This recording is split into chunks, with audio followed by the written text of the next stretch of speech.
Imagina un mundo sin lluvia. No por una semana, ni por un mes. Por años. Imagina el silencio que deja la sed. El silencio de los campos que ya no crecen, el de los rebaños que ya no balan, el de los arroyos que ya no cantan. Es un silencio que grita. Pero esta sequía no era una casualidad de la naturaleza. Era un síntoma.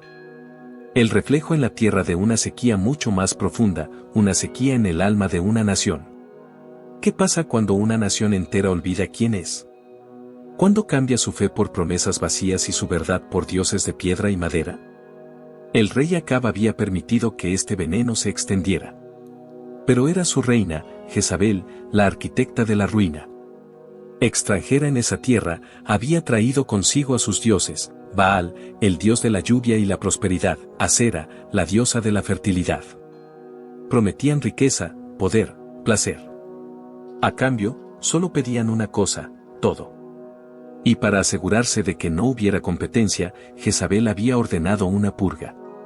Una cacería sistemática de cualquier voz que se atreviera a nombrar al Dios olvidado de Israel. Y así, la tierra y el espíritu de Israel se marchitaban juntos. La gente, atrapada entre el miedo al rey y el terror a los cielos silenciosos, ya no sabía en qué creer. Hacían sus rituales a Baal, esperando la lluvia que nunca llegaba, mientras en secreto se preguntaban si el Dios de sus antepasados los había abandonado para siempre. Pero en las sombras de este reino moribundo, se movía un rumor. Un fantasma. Un hombre que no se arrodillaba ante el rey ni temía a la reina. Un hombre llamado Elías. Elías era la memoria viviente de un pacto olvidado. Y fue él, este hombre solitario, quien se atrevió a caminar directamente hacia el ojo de la tormenta. Se presentó, sin ser anunciado, en la corte del rey Acab. El aire en la sala se volvió eléctrico. Era un desafío directo, una acusación de traición contra el rey frente a toda su corte. Pero Elías no había terminado. No había venido a debatir. Había venido a terminar la guerra. Elías dijo, ahora, pues, envía a juntar a todo Israel en el monte Carmelo. Y trae a los 450 profetas de Baal y a los 400 profetas de Asera que comen de la mesa de Jezabel. La propuesta era una locura. Una invitación a un suicidio público. Un solo hombre contra 850 profetas respaldados por el poder de la corona. Pero la autoridad en la voz de Elías no era humana. El rey, atrapado entre el miedo a este hombre y el orgullo herido, no tuvo más opción que aceptar. El escenario estaba listo para el enfrentamiento más grande que el mundo jamás había visto. La noticia corrió como un reguero de pólvora. Un desafío. Un duelo. En la cima del Carmelo. Y la nación, como un solo cuerpo enfermo, se puso en marcha. No sabían qué esperar. ¿Un milagro? ¿Una ejecución? ¿El fin de la sequía? Para la mayoría, era simplemente la primera cosa interesante que ocurría en años de miseria. Un espectáculo para distraerse del hambre. Pero en algunos, en lo más profundo, una chispa de una fe casi extinta comenzaba a temblar, temerosa de volver a sentir esperanza. Los profetas del rey llegaron con la confianza de quien va a una fiesta en su honor. Para ellos, esto no era un duelo, era un trámite. Un acto de teatro para aplastar al último disidente y reafirmar su control sobre las mentes del pueblo. Veían a un solo hombre, a Elías, y veían a un loco. Pero Elías no veía a un loco. Él veía a un pueblo perdido. Y antes de enfrentarse a los profetas, tenía que enfrentarse a ellos. Cuando la multitud finalmente se asentó, un silencio expectante cayó sobre la montaña. Elías dio un paso al frente. No gritó. Su voz, clara y cortante como el cristal, atravesó el silencio e hizo la pregunta que nadie se atrevía a formular en voz alta, la pregunta que todos llevaban por dentro. Les preguntó hasta cuándo iban a seguir así, dudando entre dos pensamientos, cojeando entre dos caminos. Les dijo que si el Señor era el verdadero Dios, debían servirle a Él. Y que si Baal lo era, entonces debían seguir a Baal. Pero que debían decidirse. Que debían dejar de intentar vivir en dos mundos a la vez. Es una pregunta que atraviesa los siglos y nos llega hasta hoy. La pregunta para el alma que quiere la seguridad de la fe, pero también los placeres del mundo. Para el corazón que reza en la tormenta, pero se olvida de Dios cuando sale el sol. Es el desafío contra la apatía, contra la comodidad de no comprometerse, contra el miedo a elegir un bando y vivir conforme a ello.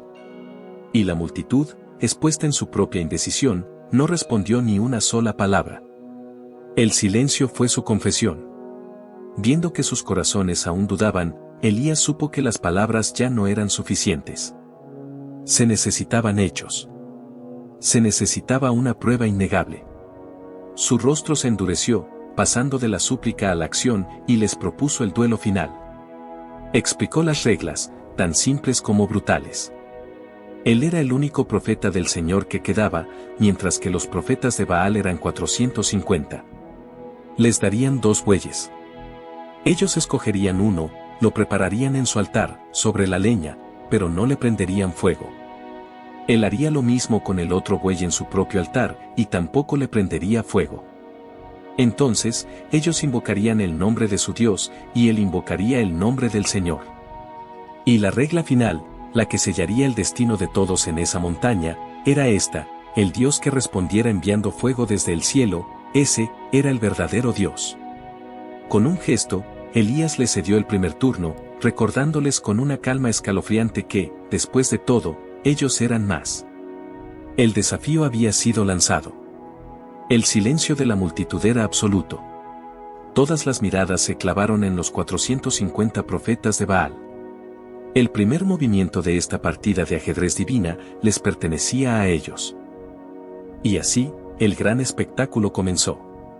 Los profetas de Baal, con una confianza renovada, prepararon su altar.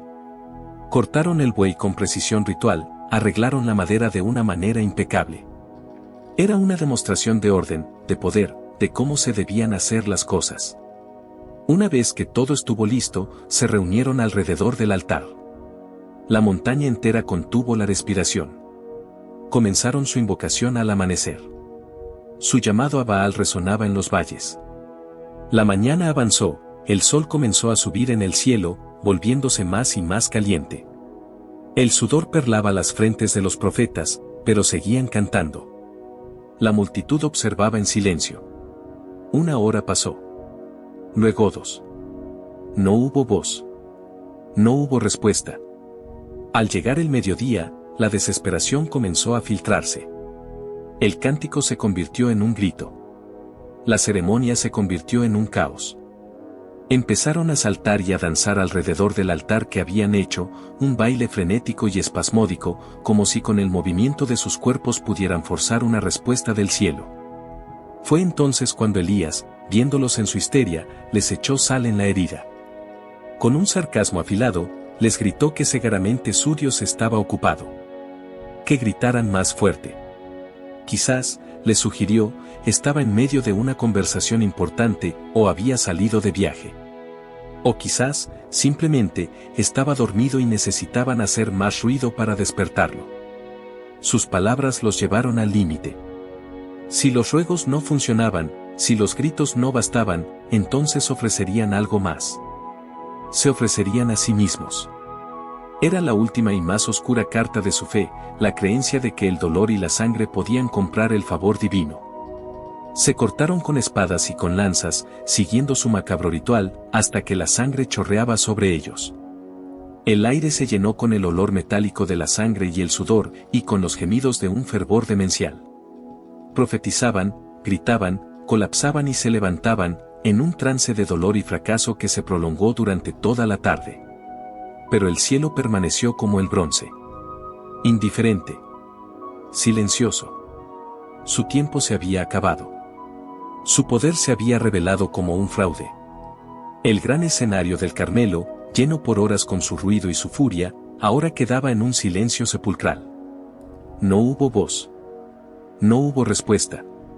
No hubo nadie que escuchara. El silencio que siguió al fracaso era más elocuente que cualquier grito. Era el silencio del vacío. El silencio de un Dios que no existía. Durante horas, la montaña había temblado con ruido y furia, y todo había terminado en nada. La energía, la esperanza y la curiosidad de la multitud se habían agotado. Solo quedaba el cansancio. Y fue en ese vacío, en esa quietud, que la voz de Elías se escuchó de nuevo. Con una sola frase, rompió el hechizo. «Acérquense a mí», les dijo. Y el pueblo, como atraído por un imán, obedeció. Se levantaron y se acercaron, formando un círculo cerrado a su alrededor, dejando atrás a los sacerdotes de Baal en su propia miseria. Ahora eran sus únicos testigos. Él no usaría el altar contaminado de Baal. En su lugar, buscó los restos de un altar al Señor que había sido derribado tiempo atrás. Y con sus propias manos, comenzó a reconstruirlo. Esto era más que una preparación para un sacrificio, era un acto simbólico. Estaba reparando lo que estaba roto. Estaba restaurando la memoria de una fe olvidada, piedra por piedra. Tomó 12 piedras, una por cada una de las tribus de Israel. Quería que todos entendieran que esto no era por él, era por la nación entera, por su pasado, su presente y su futuro. Con las 12 piedras levantó el altar en el nombre del Señor. Luego, cavó una zanja a su alrededor, lo suficientemente grande como para contener una gran cantidad de grano. Preparó el sacrificio con la deliberación de un hombre que realiza un acto sagrado. Una vez que todo estuvo en su lugar, se irguió y miró a la multitud. Y entonces, justo cuando pensaban que iba a comenzar su oración, hizo la petición más extraña e ilógica que nadie podía imaginar. En una tierra donde cada gota de agua era un tesoro, donde la lluvia era un recuerdo lejano, Elías ordenó que llenaran 4 cántaros grandes con agua y la derramaran sobre el sacrificio y la leña. La gente vaciló. Un murmullo de incredulidad recorrió la multitud. ¿Desperdiciar el agua? ¿El bien más preciado que tenían? Era una locura. Pero la mirada de Elías era inquebrantable, y su obediencia, aunque desconcertada, fue completa. Cuando terminaron, Elías ordenó, háganlo una segunda vez. Y una segunda vez, ahogaron el altar en agua. Y aún no había terminado. Háganlo una tercera vez, mandó. Y por tercera vez, derramaron el agua hasta que la zanja que había cavado se llenó por completo, creando un foso líquido alrededor del altar. Ahora ya no había espacio para el truco, la duda o la casualidad. Había llevado la situación más allá de cualquier explicación lógica. O Dios se presentaba en ese mismo instante, o Elías sería devorado por la multitud a la que acababa de obligar a desperdiciar su bien más preciado. Todo se reducía a este instante. Al silencio. Y a la oración de un solo hombre. La hora de la ofrenda de la tarde había llegado. Era el momento. Elías se acercó al altar. No miró a la multitud. No miró a los profetas derrotados. Levantó su rostro al cielo, un cielo que había estado cerrado y silencioso por 3 largos años. Y en contraste con las horas de gritos y danzas frenéticas, Elías simplemente habló. Su oración no fue un espectáculo. Fue una conversación. Corta, precisa y cargada con el peso de la historia y el destino de su nación. Primero, invocó el nombre del Dios de sus padres, el Dios de Abraham, de Isaac y de Israel, recordándole al cielo y a la tierra el pacto antiguo.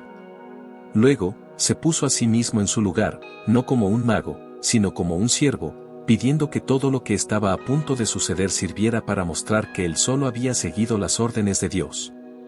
Y entonces, hizo la petición.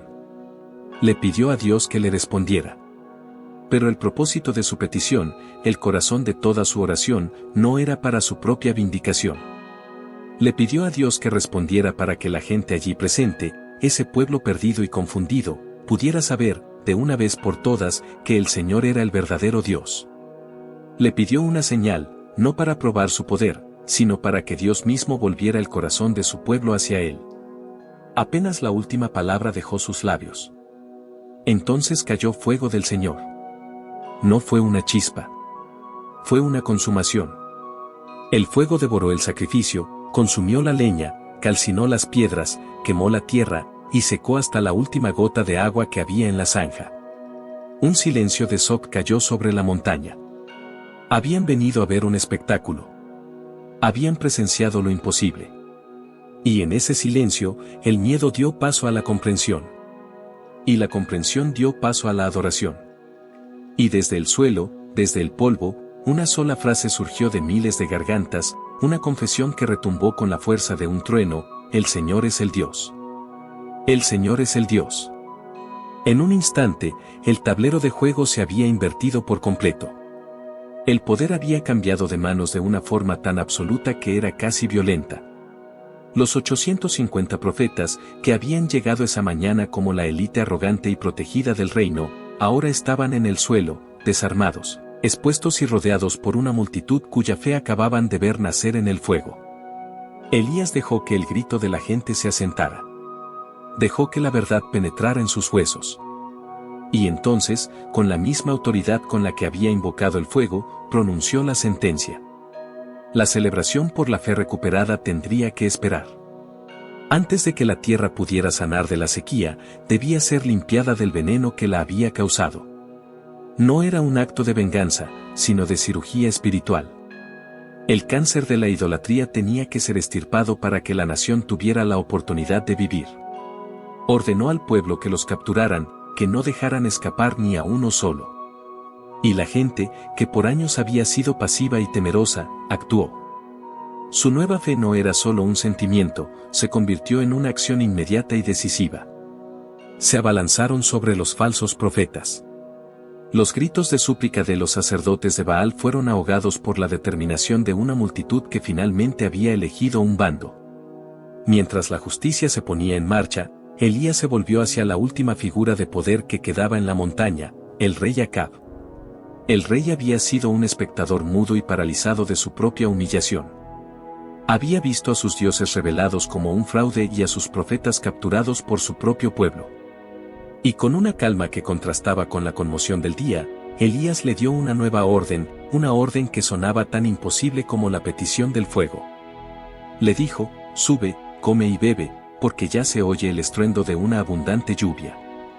No había estruendo. No había nubes. No había ninguna señal. Era el sonido de la fe. Elías no estaba prediciendo la lluvia, la estaba anunciando. Estaba declarando el resultado de una reconciliación que acababa de tener lugar entre el cielo y la tierra. Mientras el rey obedecía y el juicio se ejecutaba en el valle, Elías no celebró. Su obra aún no había terminado. Se dio la vuelta y, en lugar de descender, comenzó a subir de nuevo, hacia la cumbre más alta del Carmelo. La batalla por el corazón del pueblo había terminado. Ahora comenzaba la vigilia por la promesa del cielo. La victoria en el duelo no era el final. Era solo el principio. El fuego del cielo había restaurado la fe del pueblo, pero la tierra seguía estando herida, seca y estéril. Elías sabía que la verdadera señal de la reconciliación, la prueba final de que el pacto había sido sanado, sería la lluvia. Y la lluvia no llegaría por sí sola. La fe la había prometido, y ahora la fe tenía que traerla.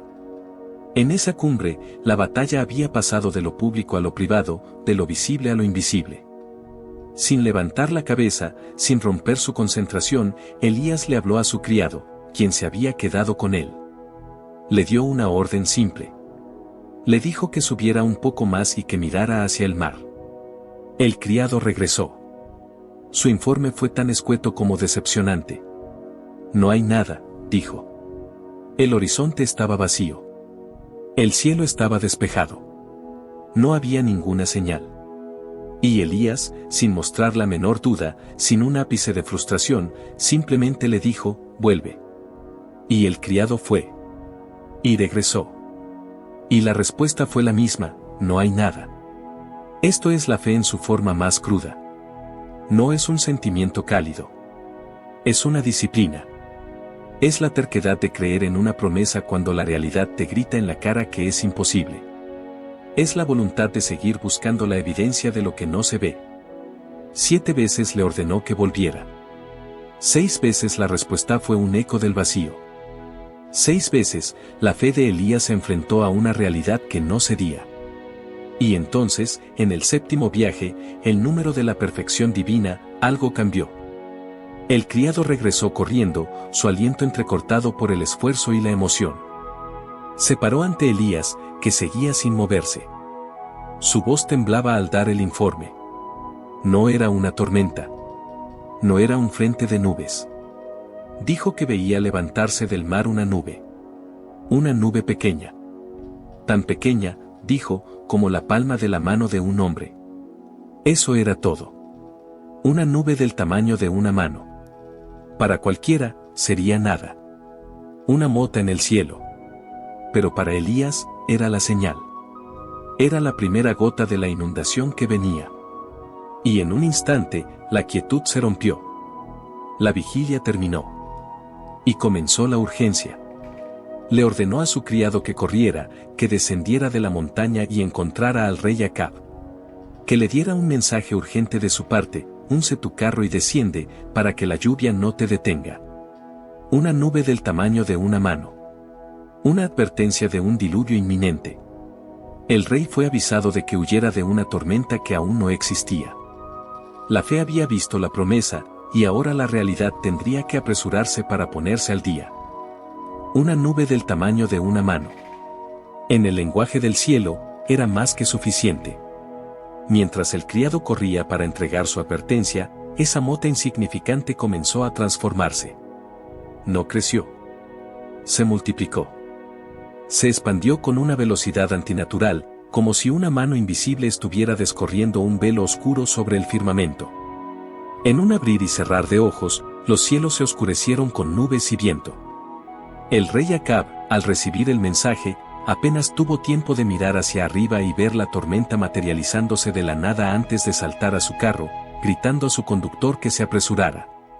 Comenzó una carrera desesperada contra una tormenta que había nacido de la fe de un solo hombre. Y entonces, la promesa se cumplió. Cayó la lluvia. No era una llovizna. Era una gran lluvia. Un aguacero torrencial que golpeaba la tierra sedienta, arrancando el polvo de años y convirtiéndolo en arroyos de barro. Era el sonido de la vida regresando. El sonido de la limpieza. El sonido de un pacto restaurado. Y en medio de esta explosión de la naturaleza, la historia nos deja una última imagen, tan extraña como poderosa. La mano del Señor vino sobre Elías. Y corrió. Corrió por delante del carro del rey Acab, bajo la furia de la tormenta, a través del barro y el viento. El profeta solitario, el hombre de la montaña, superando a los caballos del rey, escoltando la misma lluvia que su fe había desatado. Era el sello final de Dios sobre su siervo. La demostración de que el poder que puede cerrar y abrir los cielos, también puede dar una fuerza sobrenatural a quienes caminan en él. Una sequía.